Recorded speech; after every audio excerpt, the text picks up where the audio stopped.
Mangalayatan university का अपना radio station radio Narad 90.4 FM, जन जन की मंगलवाणी।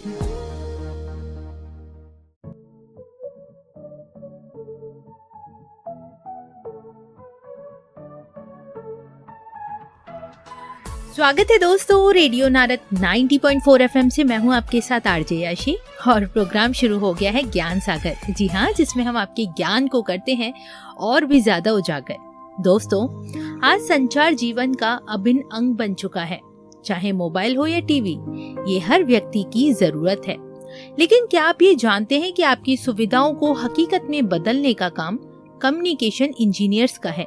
जी हाँ, इनकी कला की बदौलत ही आज हर व्यक्ति पूरी दुनिया से जुड़ा हुआ है।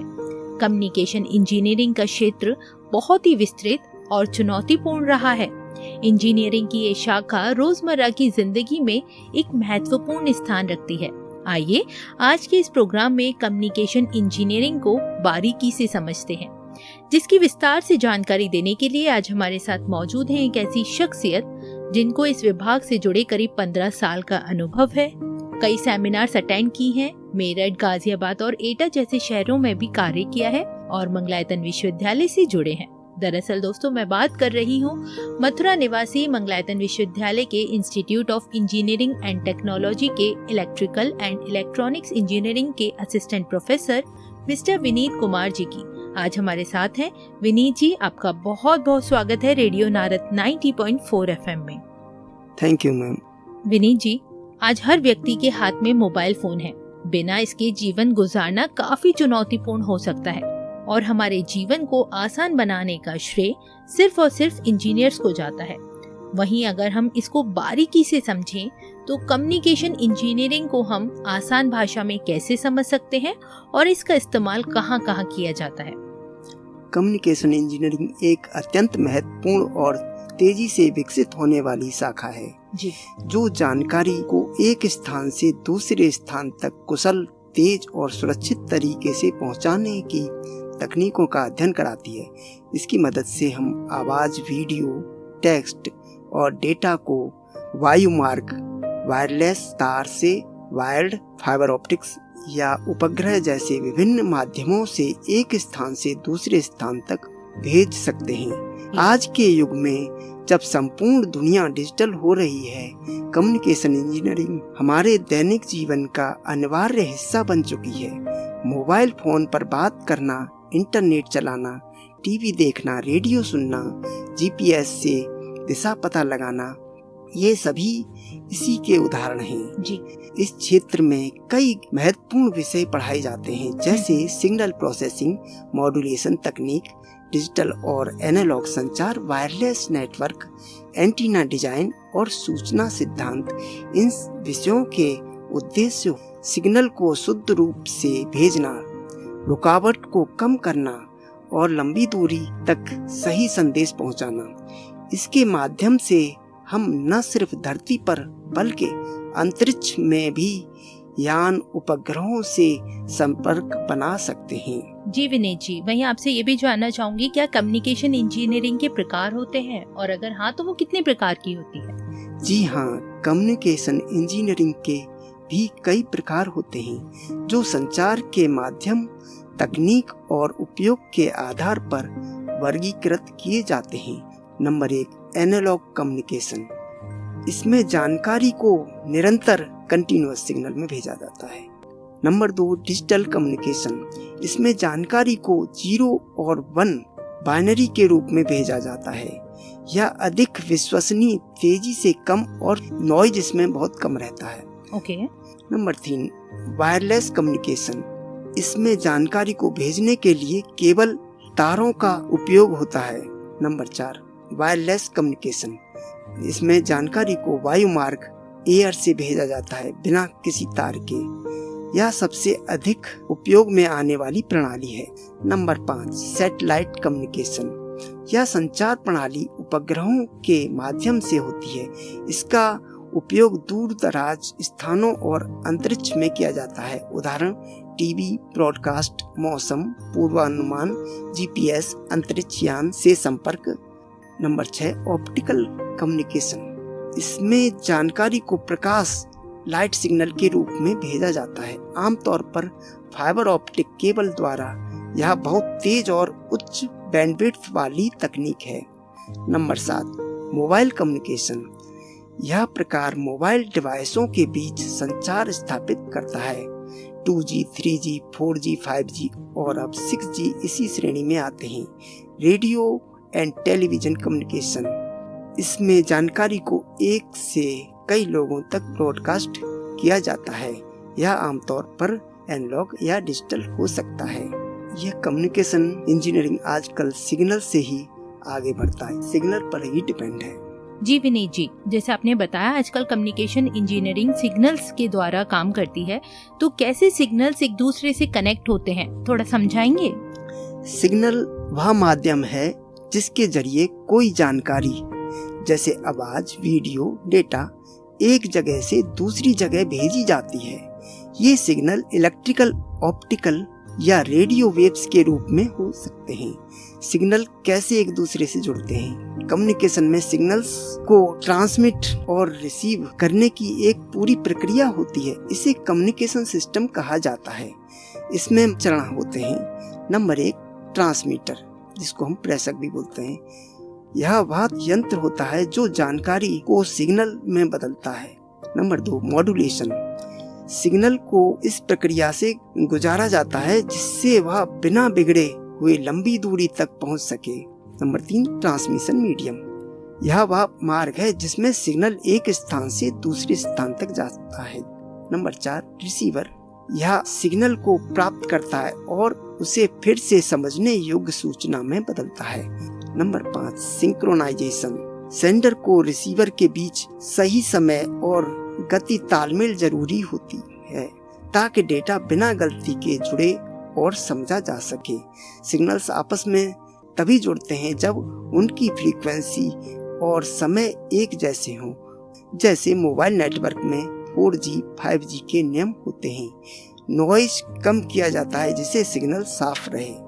ओके सर, वहीं ये भी बताएं कि आज कम्युनिकेशन इंजीनियरिंग का भविष्य क्या है, कैसे विद्यार्थियों के लिए ये करियर में लाभदायक साबित हुआ है? कम्युनिकेशन इंजीनियरिंग का भविष्य आज के दौर में अत्यंत उज्जवल और संभावनाओं से भरपूर है। जैसे जैसे दुनिया डिजिटलीकरण की ओर बढ़ रही है, संचार की जरूरतें और तकनीकी जटिलताएं भी तेजी से बढ़ रही हैं।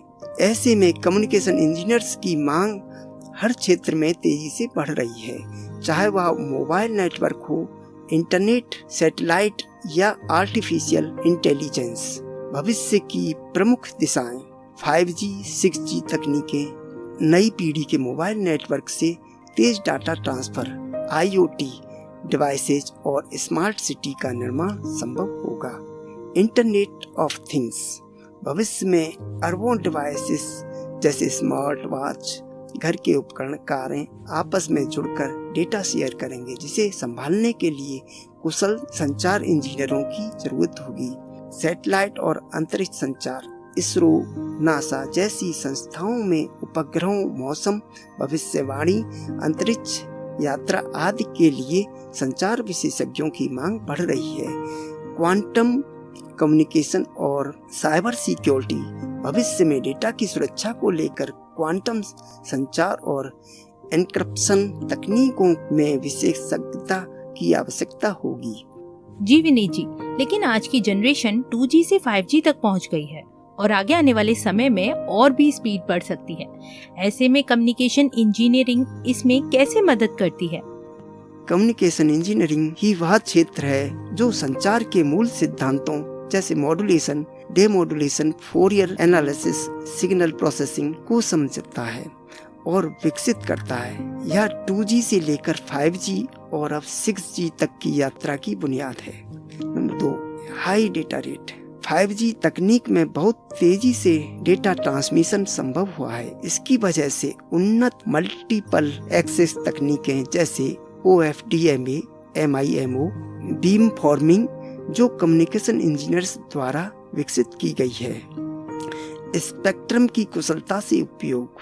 कम्युनिकेशन इंजीनियरिंग यह सुनिश्चित करती है कि सीमित रेडियो स्पेक्ट्रम का अधिकतम उपयोग कैसे किया जाए, यह खासकर मोबाइल नेटवर्क की क्षमता और स्पीड को बढ़ाने में मदद करता है। नंबर 4, सुरक्षित और भरोसेमंद संचार। साइबर सुरक्षा, इंक्रिप्शन और डेटा इंटीग्रिटी जैसे पहलुओं को मजबूत बनाने के लिए कम्युनिकेशन इंजीनियरिंग लगातार नए प्रोटोकॉल और तकनीकें विकसित करती हैं। नंबर 5, नई टेक्नोलॉजी का विकास। 6G, IoT satellite communication. भविष्य की तकनीकों जैसे 6G, internet of things, IoT, smart cities और स्पेस कम्युनिकेशन के विकास में कम्युनिकेशन इंजीनियरिंग अहम भूमिका निभा रही है। इंडस्ट्री और समाज में उपयोग। आज हर क्षेत्र, शिक्षा, चिकित्सा, रक्षा, परिवहन, बैंकिंग आदि में तेजी और भरोसेमंद संचार जरूरी है, जो केवल संचार अभियंता की मदद से ही संभव हो पा रहा है। ओके, वहीं हम आपसे ये भी जानना चाहेंगे कि आज के समय हम वीडियो कॉल्स कर पाते हैं, क्या आने वाले समय में हमारे पास ये सुविधा होगी कि हम एक दूसरे को मिल सकें, सामने वाले को कुछ उत्पाद दे सकें? क्या ये पॉसिबिलिटी हो सकती है? भविष्य में क्या हम एक दूसरे को छू सकेंगे या कुछ उत्पाद भेज सकेंगे? जी, आज हम वीडियो कॉल के माध्यम से एक दूसरे को देख और सुन सकते हैं, लेकिन आने वाले समय में टेक्नोलॉजी इतनी विकसित हो सकती है कि हम स्पर्श, गंध और वस्तुएं भी वर्चुअली अनुभव कर सकें। इसमें कई तकनीकों का योगदान होगा। Number 1, haptic technology. यह ऐसी तकनीक है जो स्पर्श या टच को महसूस कराती है। Number 2, teleportation of physical objects, virtual transfer of objects. अभी यह तकनीक पूरी तरह से नहीं आई है, लेकिन वैज्ञानिक 3D प्रिंटिंग और डिजिटल मटेरियल ट्रांसफर पर काम कर रहे हैं।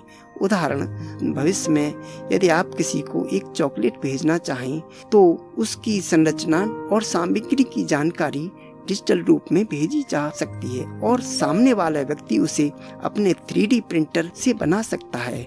मेटावर्स और वर्चुअल रियलिटी। मेटावर्स एक ऐसा आभासी संचार होगा जहां लोग डिजिटल अवतार के लिए मिल सकेंगे, बातचीत कर सकेंगे, चीजें आदान प्रदान कर सकेंगे। ओके सर, वहीं प्रोग्राम को अंत की ओर ले चलते हैं और चलते चलते आप श्रोतागण को क्या संदेश देना चाहेंगे, अपनी आवाज में क्या कहना चाहेंगे? संदेश मेरा यही है, आज का युग जहां हर दिन कुछ नया हो रहा है, मेरा सभी श्रोताओं से यही कहना है, टेक्नोलॉजी केवल उपभोग की वस्तु नहीं है, यह नवाचार और विकास का माध्यम है। अगर हम सिर्फ उपयोगकर्ता बनकर रह गए तो हम पीछे छूट जाएंगे। आज जरूरत है कि हम खुद को स्किल बेस्ड, टेक्नोलॉजी अवेयर और इनोवेटिव थिंकर बनाएं। प्रश्न पूछिए, प्रयोग कीजिए और नई तकनीकों को आत्मसात कीजिए। भारत को तकनीक के क्षेत्र में आत्मनिर्भर और वैश्विक नेता बनाने के लिए हमें मिलकर काम करना होगा। तकनीक से डरिए नहीं, उसे समझिए, अपनाइए और खुद इसका हिस्सा बनिए। यही भविष्य है और यही सशक्त भारत की पहचान होगी। जी बिल्कुल, बहुत ही अच्छा संदेश है सर।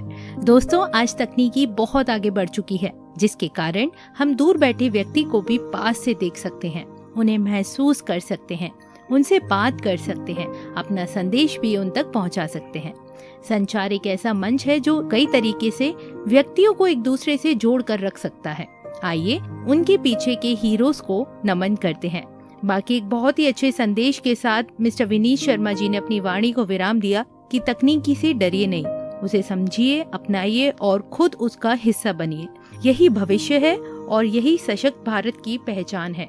इतने प्यारे से संदेश के लिए मैं आपका बहुत बहुत धन्यवाद करती हूँ मिस्टर विनीत कुमार जी। आप न सिर्फ रेडियो नारद से जुड़े बल्कि हमारे श्रोताओं को संचार अभियांत्रिकी पर ढेर सारी जानकारी दी। आपका बहुत बहुत धन्यवाद। आपका भी बहुत बहुत धन्यवाद।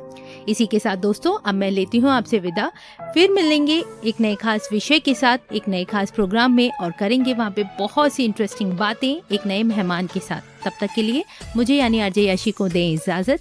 रेडियो नारद 90.4 FM, जन जन की मंगलवाणी। Stay tuned.